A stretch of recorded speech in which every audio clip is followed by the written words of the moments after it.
After mixing hundreds of songs that have been streamed millions of times and featured on hit television shows, I've noticed there are three common problems that always seem to pop up when mixing with reverb. The first is getting sounds to have the right sense of space and distance. This is when you can't quite place an individual vocal or instrument naturally within a space. It's either too close, too far, or just not sitting right within the spatial mix. But even if individual sounds are well placed initially, the second problem is getting different reverbs to sound good together. It's not unusual to have different reverbs in a mix, but when they don't quite blend, your mix can quickly sound disconnected and unnatural. And the third problem is muddiness. This is when the reverb itself creates an excessive buildup of frequencies that clutters your mix, washes out your sound, and robs your tracks of clarity. I deal with these challenges across every mix that I do, and if you're mixing with reverb, chances are you do too. But what if I told you there's a new plugin that solves all three of these issues, leading to better sounding reverbs with less effort? A reverb with built-in AI assistance, visual feedback, and intuitive controls that are easy to understand and adjust with precision. Allow me to introduce you to Smart Reverb 2 from Sonible. True to its name, it integrates smart features like AI content analysis and innovative controls such as its distance grid and group mode to simplify your workflow and help you achieve stunning results. In this video, I want to explore how we can use Smart Reverb 2 to solve these three common issues that I mentioned earlier. Along the way, I'll show you what this plugin is capable of, what it sounds like, and most importantly, help you decide if it's worth adding to your plugin arsenal. Well, let's begin by taking a look at that first issue that I mentioned, which is achieving the right sense of space for your sounds. Smart Reverb 2 makes this easier with its AI content awareness, which analyzes your audio and creates a tailored starting point for you to customize. That feature already works to reduce muddiness, masking, and other potential issues with your reverb right from the moment it takes place. While it can work as a send effect when used in wet mode, placing it directly on a source as an insert like I have here will give you the most accurate analysis. But with Smart Reverb 2 on the track, the first step is to set a profile to match your source. Since this is a vocal that floats between low and high, I'm going to select the vocal's high profile. Next, I'll hit the record button and play the track so Smart Reverb 2 can analyze the material and generate a custom starting point for us, like this. If there's some high, there's some low, who's around, we don't know. If you're here, I'll let you watch. If there's some high, there's some low, who's around, we don't know. If you're here, I'll let you watch. And with just a click, Smart Reverb 2 has created a complementary reverb sound tailored to the vocal specifically. But what if it doesn't sound quite right just yet? Well, with Smart Reverb 2, we could sculpt our reverb in a few intuitive ways after analysis. This starts with the reverb matrix. Here you can blend different reverb styles like plate, spring, room, and hall to find the exact ambience you're looking for. What I really love about this is you can either fully commit to one reverb style or blend multiple styles to create a unique combination. You also have control over the reverb's overall tone with the color knob. This lets you quickly adjust the frequency balance and tonal character of the reverb from dark on the negative side to bright on the positive side. Let's quickly hear what each style sounds like on this vocal, and we'll tweak the color as well. If there's some high, there's some low, who's around, we don't know. If you're here, I'll let you watch. If there's some high, there's some low, who's around, we don't know. If you're here, I'll let you watch. If there's some high, there's some low, who's around, we don't know. If you're here, I'll let you watch. If there's some high, there's some low, who's around, we don't know. If you're here, I'll let you watch. If there's some high, there's some low, who's around, we don't know. If you're here, I'll let you watch. If there's some high, there's some low, who's around, we don't know. If you're here, I'll let you watch. Now me personally, I'm often blending a plate and a hall reverb using two different plugins in my own sessions. But here I can create that exact same blend directly within a single instance of Smart Reverb 2, making it much more efficient for me and my computer. But it's after this initial first step that a lot of reverbs become overwhelming, throwing complex settings like pre-delay, decay, diffusion, and damping at you, which aren't always easy to understand. And what I like about Smart Reverb 2 is how it simplifies all that with a few intuitive and easy to understand parameters. For example, right above the reverb matrix, you'll see three straightforward settings: size, distance, and width. Size controls how big the reverb feels, distance controls how far the reverb makes a sound appear, and width controls how wide the reverb is. This straightforward labeling really lowers the learning curve and should give you more confidence when it comes to dialing in your settings, even if you don't fully know what you're doing. And what makes this even better is you can actually adjust all three settings here within the distance grid. With it, you can visually control all three parameters at once and precisely position your reverb sound in a way like no other plugin can. The vertical position of the line controls the distance. Bringing it lower or closer to the front makes the sound appear nearer and more present, while pushing it further away increases the distance, making the sound softer and wetter, like so. If there's some high, there's some low, who's around, we don't know. If you're here, I'll let you watch. If there's some high, there's some low, who's around, we don't know. If you're here, I'll let you watch. The circle within the line controls the size. A larger circle creates a bigger space, while a smaller circle produces a tighter space, like so. If there's some high, there's some low, who's around, we don't know. If you're here, I'll let you watch. If there's some high, there's some low, who's around, we don't know. If you're here, I'll let you watch. Finally, the horizontal bar controls the width. Wider bars produce a broader stereo image, while narrower bars will create a more focused reverb sound, like so. If there's some high, there's some low, who's around, we don't know. If you're here, I'll let you watch.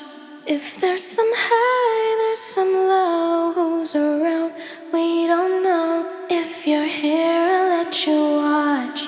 So now let's quickly dial in all three of these settings using the distance grid only so you can see how effortless this really is. If there's some high, there's some low, who's around, we don't know. If you're here, I'll let you watch. If there's some high, there's some low, who's around, we don't know. If you're here, I'll let you watch. If there's some high, there's some low, who's around, we don't know. If you're here, I'll let you watch. This is one of those features that makes you go, why don't all reverbs work like this? It makes adjusting your reverb sound incredibly intuitive with its visual feedback and way easier in comparison to other reverb plugins out there. But what happens when you have multiple reverbs on different instruments and they just don't gel? That brings us to our second common reverb mixing problem, which is getting multiple reverbs to sound cohesive. And this is where my favorite Smart Reverb 2 feature comes in to save the day. Group mode. Because Smart Reverb 2 works best when used directly as an insert on individual tracks, you'll typically have multiple instances in a session like I do here. But what sets this apart is you can then add each of those instances to a group, allowing them to share information with one another. By doing so, you can see and adjust all of the group sounds directly within just one instance of the plugin. You'll also gain deeper visual insights into how these reverbs interact and how to place them in relation to each other. And this is done across three key areas. The first area is within the reverb matrix, where you can see and adjust the reverb style and blend for each sound part of the group. If you want to make them more similar, you can position them closer together in the same area. Or you can push them in drastically different directions to create more unique options and help them stand out from one another. So let's start by using the reverb matrix to adjust the style of each sound to produce a more complementary blend.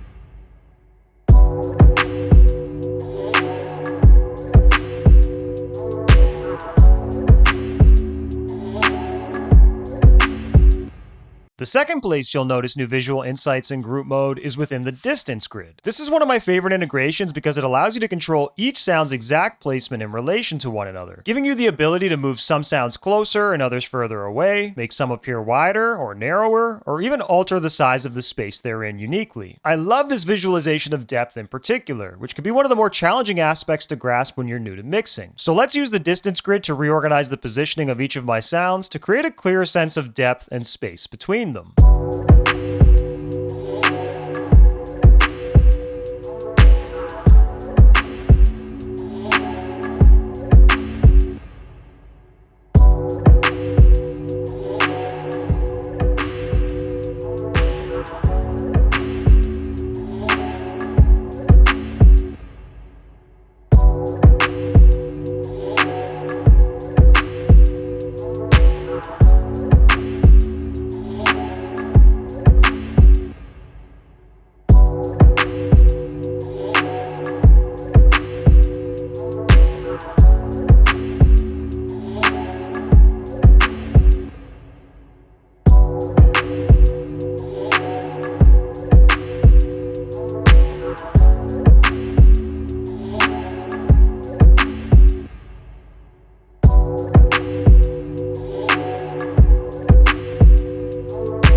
Now, the third area you'll notice these visual insights is within the reverb display, which shows the spectrogram of your reverb. By selecting multiple sounds within the group, you'll see each of their spectrograms layered over top one another. But more than just monitoring, the reverb display gives you direct control through the manual override. With it enabled, you can fine-tune each reverb's frequency content or even its tail length so it perfectly complements the other elements of your track. So, for example, I may want to reduce the low frequencies of the reverb on my kick and snare sound so that it's concentrated in the mid and high range, making it sound cleaner and more defined.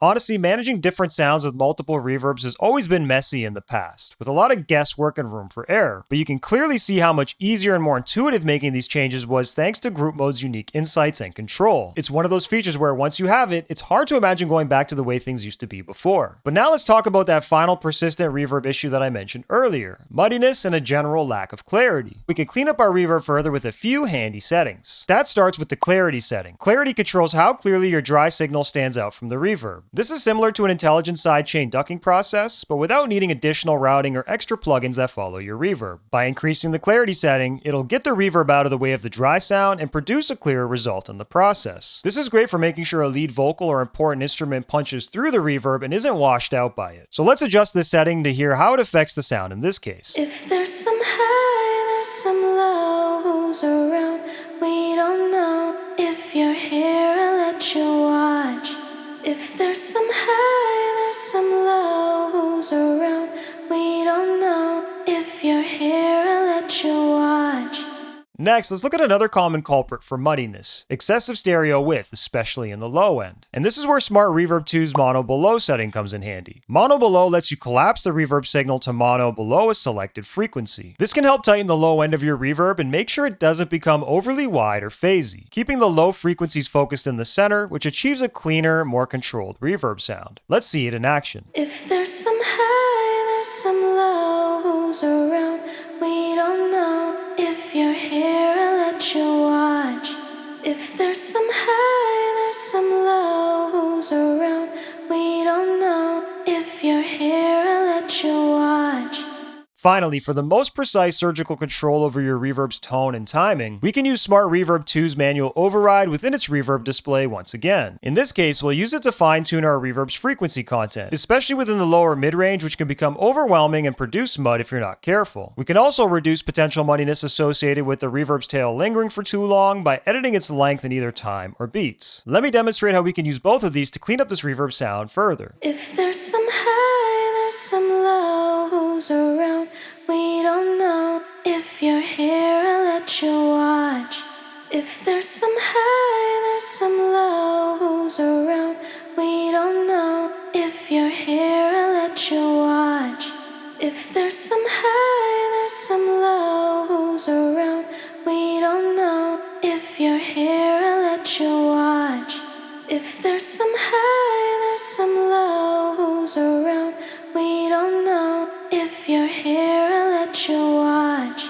While it's nice that the initial AI content analysis avoids mud and masking in the first place, being able to adjust the reverb manually like this is handy, especially within those problematic lower mid frequencies as you saw me address here. But overall, the simple way that Smart Reverb 2 handles these common mixing issues is the reason why it's become my go-to reverb as of late. Features like the distance grid and group mode alone are game changers that have already elevated my mixes, and I'm sure we'll do the same for you once you try it out yourself. And we didn't even dive into Smart Reverb 2's creative reverb modes like reverse, infinite, or bounce, which offer even more possibilities for sound design and creating a unique atmosphere. Luckily, you can find out for yourself firsthand by doing a demo via the link down in the description below. And if you're into plugins like this, you should definitely check out Sonible's other smart plugins as well. You can watch me build a vocal chain step by step using them exclusively by watching this video that I'm going to leave on screen next. If you got value out of the video, please give it a like so it reaches more people. And if you're new here, please consider subscribing to see more mixing content like this in the future. I appreciate y'all for watching and look forward to helping y'all again soon.